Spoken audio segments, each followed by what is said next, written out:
və mənə siqnallar gəlir ki, bəzi yerlərdə kütləvi xarakter alıb, bu tamamilə yığışdırılmalıdır. Buna görə bugün mən göstəriş verirəm bütün aidiyyatı qurumlara və eyni zamanda sahibkarlara mənə məlumat versinlər, qorxmasınlar, siqnal versinlər, məktub yazsınlar, e-mailə yazsınlar. Əgər belə hallar varsa, dərhal o xoşa gəlməz işlərlə məşğul olan öz cəzasını alacaq. Sahibkarlıq hesabına ölkəmiz inkişaf edəcək.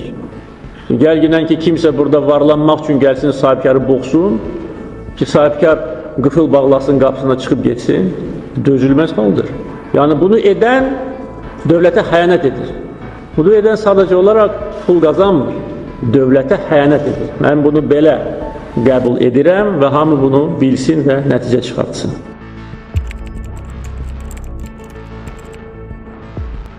Sahibkarların öz bizneslərini, Cənab Prezident dediyi kimi, qapısını bağlayıb çıxıb getməsi, onlardan biri də mən olacam bu yaxınlarda, Cənab Prezident. Elə siz dediyiniz kimi, biri də mən olacam. Bəs bunlara kim baxacaq, Cənab Prezident? Mən buradan bir daha Cənab Prezident sizə müraciət edəcəm və sübutlarım var ki, bunlar aldadırdır. Əsas bədbəxtlik ondan ibarətdir ki, bunlar heç bilmirlər öz funksiyalarını.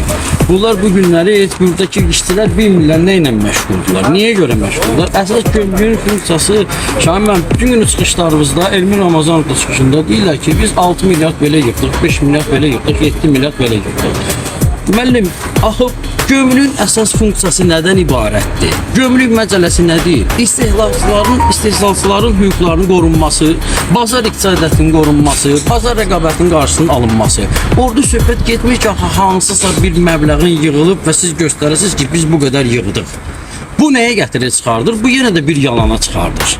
Mən onun isbatım var. Onun isbatım var ki, Dövlət Statistika Komitəsi 2023-cü il üçün 50 milyard göstərib onu. 49 milyard nə qədər rüsum göstərib, 50 milyard göstərib. Eyni zamanda da orta statistik gömrük rüsumlarının yığımı 10%'dir. Yəni 10%'dir ki, 9,7'dir, yəni 10%. Yaxşı 50 milyard yığırsınızsa, siz bunun 10%'i 5 milyarddır da, bu 6-7 milyardlardan çıxartdınız. Mən deyim hardan çıxartdılar. Cənab Prezident, mən bildireyim, Şahmar müəllim, xahiş edirəm, siz həmişəki kimi dəstəyinizi sahibkarların hamısına dəstəyirsiniz. Yəni ki, Şahmar müəllim həmişə diqqətli yanaşır bu işlərə və sahibkarların əksəriyyətinə kömək edir. Amma burada Şahmar müəllim, bunlar eyni zamanda deyirlər ki, biz 6 milyard, 7 milyard yığdıq.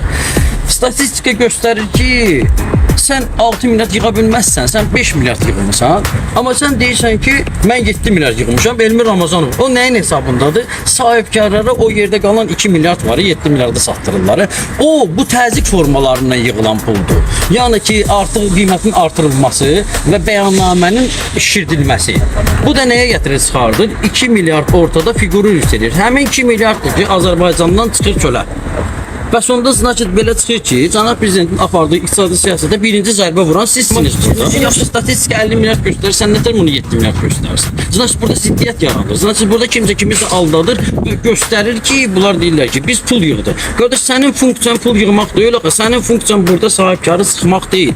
Eyni zamanda da həmin o 2 milyardın şişməsi nəticəsində başa düşdüyü büdcəyə verirlər. Anladıq, başa düşdük, amma bu vergi yığımlardadır. Burada əsas nədir ki, aksiz vergisidir, yol vergisidir, sonra ƏDV də 18%. Da bunu vergi həll edir də, sən nəyə lazımsan burada? Ona görə də bunlar şuurlarında tutublar ki, biz pulu çox yığaq. Buradan nə şuurdan gəlir? Şuurdan avtomatik gəlir ki, aha, mən oradan biraz özüm üçün istiqamətlər tapım. Yəni şəraitlər yaradılır. Yəni saxta, keçən dəfə mən dediyim kimi, Elmin Ramazanovun saxta sənədləri təqdim etmə, mənə saxta sənədləri təqdim edib deyil, saxtakarlıqla məşğuldur, mən bunu sübut eləmişəm, göstərmişəm.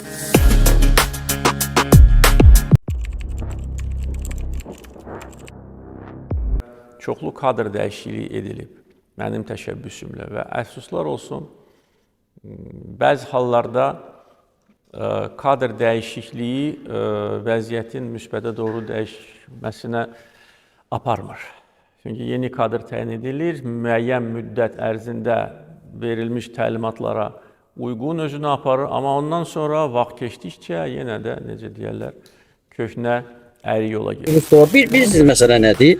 O iminlə yenə qayıdacağım ona. Cənab Prezidentin çıxışı var. Orada deyir ki, təzə bir kadr qoyulub, bir müddət özünü doğruldur, düz aparır. Bir müddətdən sonra o keçir başqa bir sudlara. Cənab prezident, Metodla siz çox tətbiq uzaq edir, görərsiniz. evet. Cənab prezident, buyurun. Bax burada da həmin şəxs. Siz dediyiniz şəxs burada oturubdu. Burada oturubdu. Nəyi eləyir, nəyi eləmir, mən xahiş edirəm. Mən yenə də buradan müraciət edirəm, deyirəm. Mənim işimlə əlaqədar qanunsuzluq, bürokrat əməllər, süni əngəllərin yaradılması, hamısı burada. Şahin müəllim, yenə də deyirəm, siz çıxışlarınızda Elmir müəllim də demirəm bir dəfə çıxışında bildirmişdi ki, media tur yaratmışdı burada, yadınızdadır. 50-dən çox bir avtobus jurnalisti yığıb gətirib götürmüşdülər bura şey, ay qapıdan belə növbəli bir şey. Elmir müəllim, bəli, düz deyirsiniz, media turda düz göstərdiniz, amma kimi anlatmaq istəyirsiniz? Yəni düzgün deyil ölkə rəhbərini anlatmaq ki, mən bununla məşğulam. Mən faktım var, mənim arxa qapıdan hansı karqonun işini buraxmısınız. Liftin o balaca belə maqniti olur da girmək üçün. Onda nə gəzir? Qardaş, mən bu qapıdan girə bilərəm içəri. Onun neçə dənə işçisi var? Gəlin yoxlayaq. Görək o büdcə nə qədər formalaşdırıb, nə qədər vəsait keçirdibdi. Sual verəcəm bir də. Niyə səhərsi günü baltalar, şişlər, bıçaqlar yığışdırıldı? Səbəb? Səbəb belə, yəni elə cinayətlərin əksəriyyəti buradan başlayır da. Bir gün o balta elə gələcək orada kim bizə başladı. Hələ siz mənə şükür eləyin ki, yaxşılıq eləyin ki, mən gəldim onu çəkiliş elədim. Şahin müəllim, valla mənə minnətdar olmaq lazımdır ki, hansı cinayətin qarşısı alındı bəlkə də. Tökmüşlər orada yerə, əsəbi halda abinin üstünə cumurlar, onun üstünə cumurlar, götürüb birinin başından vuracaqdılar, bütün yığışdırdılar da. Amma iş ondadır ki, nəinki balta bıçaqları, hər şeyi bunlar yığışdırırlar oradan. Şahin müəllim gələndə hər şeyi yığışdırırlar, gizlədirlər, ciblərinə qoyurlar, udurlar, neynirlər da bilmirəm. Amma ki, yığışdırırlar, qardaş, elə olmazaq, əgər şəffafsınızsa şəffaf qaydada bax. Bunu göstərək. 2 dəqiqə sözümüz deyil. Mən Nazım müəllimdən istəyirəm danışım. Sizin statlarınızla məktubu verirəm, məktubdan ayrılırlar. Siz demişsiniz ki, Məmin Rozbaşınalıqla bağlı hər bir siqnal araşdırılacaq. Mən getirdim, yox bir dəqiqə. Mən Nazım müəllim. Sen salahiyetin o kapıdadır. Sen içeride de işleyeceğim. Cənab prezident, mən xahiş edirəm. Bura bütün hüquq mühafizə orqanları gəlsinlər, mən öz başınızı göstərim. Əl vurma, əl vurma jurnalist, əl vurma Sizə müraciət jurnalist, əl vurma, əl vurma jurnalist. Sizə mən müraciət edəndən sonra Elmir Ramazanov mənə təzyiq atmışdı. Elnur müəllim Əliyev, zəhmət olmasa, burada kimə himayə edirsiniz bu Elmir Ramazanova, zəhmət olmasa göstərin. Şahin müəllim savadlı insandır. Şahin müəllimlə dəfələrlə görüşmüşük. Şahin müəllim savadlı insandır. Şahin müəllim çalışır nəsə eləsin. Mən başa düşürəm, amma Şahin müəllim, siz dedikləriniz qalır o divarların dalında. Bax, buradan deməli 11 kilometr burayla keçir, 11 kilometr məsafədə qalıb orada. Şahin müəllim gəlib bu qapılardan keçmir.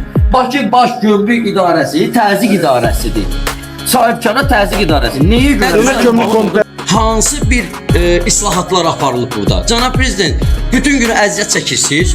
Bu islahatların qarşısında Elmir Ramazanov burada bir dəqiqənin içində gəlir, məhv edir. Gəlin buralara baxın da, bir nücəri gəlib baxan yoxdur. Gəlin içəridə baxın. İçəridə gəlib sözümüzü deyir. Nazım Şahman müəllimin qəbuluna yazılmışam. Şahman müəllim, sizdən xahiş edirəm. Mən çox xahiş edirəm.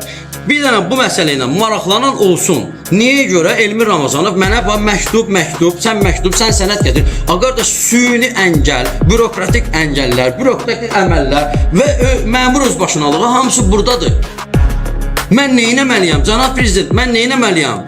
Xahiş edirəm, ümidim, sizsiz, cənab prezident, xahiş edirəm sizdən. Bunlarla bir öhdəsindən kimsə gələcək, gəlməyəcəkdir. Bir gəlib soruşacaqlar ki, bunlardan. Qardaş, sən nə ilə məşğulsan burada? Sən niyə qanunu pozursan?